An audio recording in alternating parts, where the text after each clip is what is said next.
Hi, good morning and welcome to this knowledge update on the CARO 2020.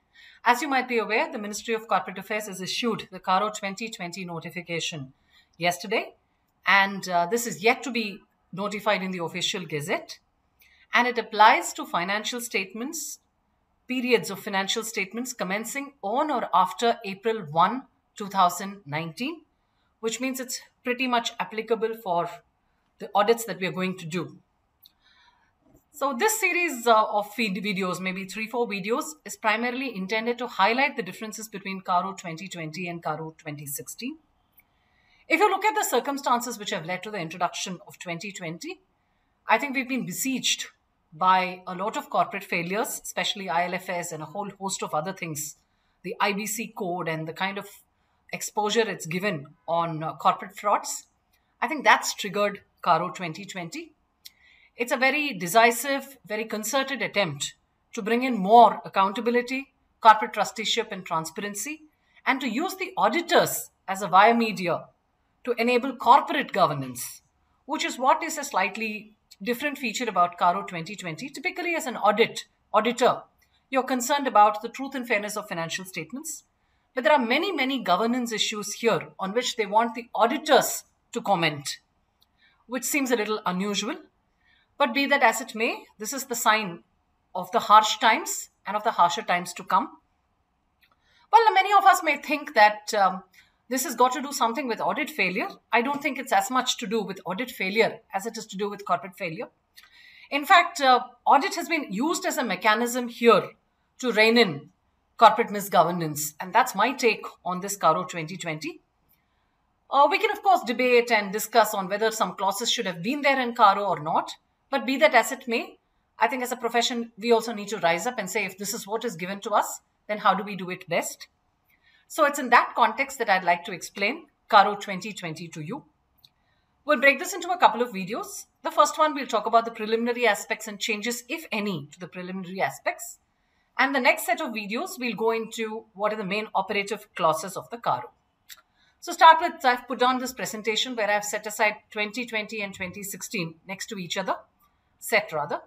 And short title, it's the CARO, the Company's Auditors Report Order 2020. Previously, it was 16. It shall apply applicability to every company, including a foreign company, which is defined under Section 2, subsection 42. There is no change in the applicability. Now, let's look at exclusions. A banking company, an insurance company, a Section 8 company, an OPC, and a small company, as defined under Section 285, are all excluded. No change with reference to previous CARO 2016. For any additional clarifications, I'm sure all of us have been following the Institute Guidance Note on CARO 2016, and I think that's a fairly comprehensive document. Then they talk about exemptions for certain categories of private limited companies. It should not be a holding or a subsidiary company of a public company. Paid up share capital threshold 1 crore. Borrowings exceeding 1 crore. Total revenue 10 crores. Now, as far as CARO 16 and CARO 20 go, there is no change in the applicability and the exclusions. The applicable date for CARO 2020 shall come into force on the date of its publication in the official gazette. Now, I'd like to stop here on this video, and in the next video, we'll go into the main clauses. But before I start, before I start the next video, just a couple of insights on this is, I think this entire CARO seems to be about ACT, which is more accountability of the management coming through the mouth of the auditor, corporate trusteeship, how well the management does its role as trustees of the shareholders of the company, which is the concept of a joint stock company. And T for transparency.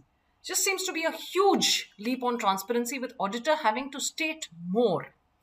Now, what will be very interesting is to see the interplay of the CARO on the main auditor's report, interplay of CARO on internal financial controls over financial reporting, interplay of CARO on CAM, all these, the key audit matters which are required to be reported for certain classes of companies. Now, all this will just change our audit reports to just being templated formats to actually thought through documents. And I think that is going to be the significance of this CARO. I think we should embrace CARO in the way it's given. We, of course, I've said this in the past, you can whinge, whine, and complain, but it's here and it's here to stay. And I think it heightens the need for professional skepticism, which we've always been practicing as a profession. So stay tuned for more. And this is CARO Part 1. Look for Part 2 and Part 3 on the same. Thank you very much.